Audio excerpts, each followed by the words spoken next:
사업을 시작할 때 우리는 반드시 하나의 선택을 마주합니다. 개인 사업자로 갈 것인가? 법인 사업자로 갈 것인가? 편안하고 간편한 길을 선택할 것인가? 복잡하지만 미래를 위한 길을 선택할 것인가? 이 질문에 대한 대답이 여러분의 세금, 사업의 크기, 그리고 5년 후에 살아남을 수 있을지를 결정합니다. 이번 영상에서는 개인 사업자와 법인 사업자가 꼭 알아야 할 차이점 3가지를 이해하며 지금 여러분의 사업에 딱 맞는 답을 찾을 수 있도록 하나하나 정확히 알려드리겠습니다. 안녕하세요. 김하나 부지점장입니다.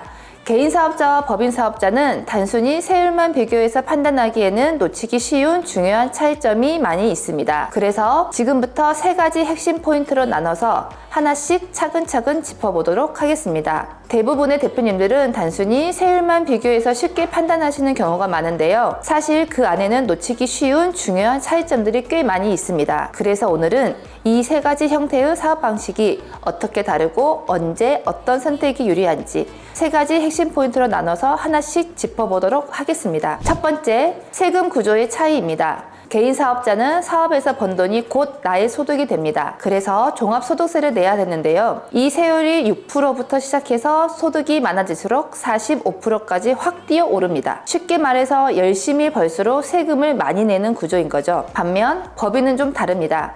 법인은 하나의 독립된 인격체로 인정을 받습니다. 회사가 번 돈은 회사의 소유고 그 이익에 대해 법인세를 내는데 이 세율은 9%에서 24% 구간으로 개인에 비해 확실히 낮습니다. 그래서 많은 사람들이 이렇게 생각합니다.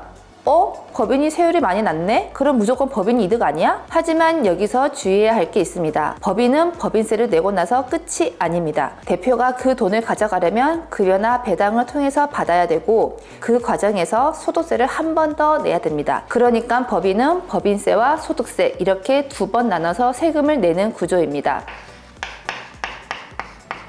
예를 들어 개인 사업자가 연매출 1억을 벌면 최고 45%의 세율이 적용되어 세금만 4,500만 원이 나갑니다.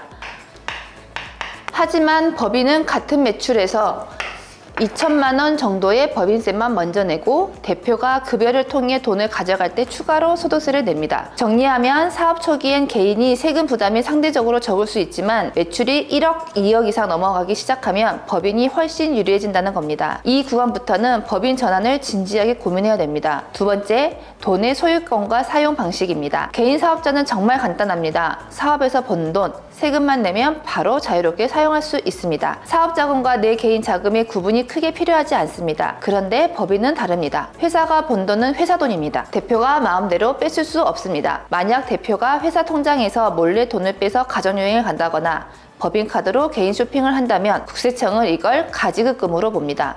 쉽게 말하면 법인이 대표에게 돈을 빌려주는 것으로 간주하는 거죠. 가지급금이 생기면 추가 세금, 이자, 금융신용 하락, 심지어 세무조사까지 따라옵니다. 실제 사례도 있습니다. 한 대표가 법인카드로 가족 해외여행 비용을 결제했다가 나중에 세무조사에서 수천만 원 세금과 가산세를 물게 되는 경우가 있었죠. 그래서 법인의 돈은 반드시 공식적인 루트, 즉 급여를 받거나 상여를 받거나 배당으로 가져오거나 퇴직금으로 수령해야 합니다. 특히 배당은 좋은 전략 중 하나입니다. 연 2천만 원까지는 별도로 14%의 저율과세로 분리과세 받을 수 있어 급여보다 세금의 부담을 훨씬 줄일 수 있습니다. 세 번째, 소득 조절과 절세 전략. 개인 사업자는 매출이 곧 소득입니다.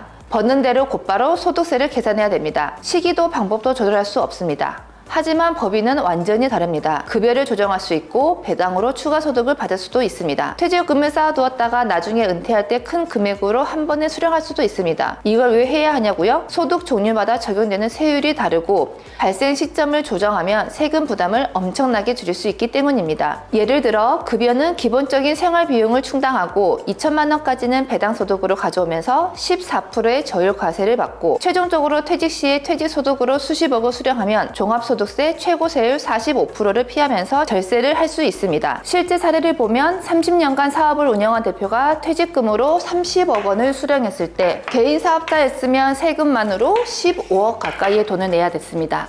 하지만 법인은 퇴직 소유세율 20%만 적용받아 약 6억 정도만 세금으로 나가고 24억 원은 손에 쥘 수 있습니다. 이 정도 차이면 사업 끝난 뒤에 남는 돈이 아예 다른 레벨이 되는 거죠. 여러분, 오늘 이야기 어떠셨나요? 개인 사업자와 법인 사업자는 단순히 간편함만 볼 게 아니라 5년, 10년 뒤에 어떤 결과를 가져올지 진지하게 고민해야 한다는 거 느끼셨을 겁니다. 혹시 지금 나는 개인으로 가는 게 맞을까? 아니면 법인 전환을 고민해야 할까? 헷갈리신다면 주저하지 말고 댓글로 남겨주세요. 개인 고민 중, 법인 고민 중 간단히라도 남겨주시면 여러분의 상황에 맞는 추가 조언, 현실적인 팁까지 같이 알려드리겠습니다. 이런 사업 전략, 세금 절세, 돈 지키는 꿀팁 앞으로도 꾸준히 받고 싶으시다면 지금 바로 좋아요, 구독, 그리고 알림 설정까지 꼭 해주세요. 여러분의 한 번의 클릭이 앞으로 사업을 더 탄탄하게 만드는 데 분명 도움이 될 것입니다. 그럼 다음 영상에서 또 만나요. 여러분의 성공을 응원합니다.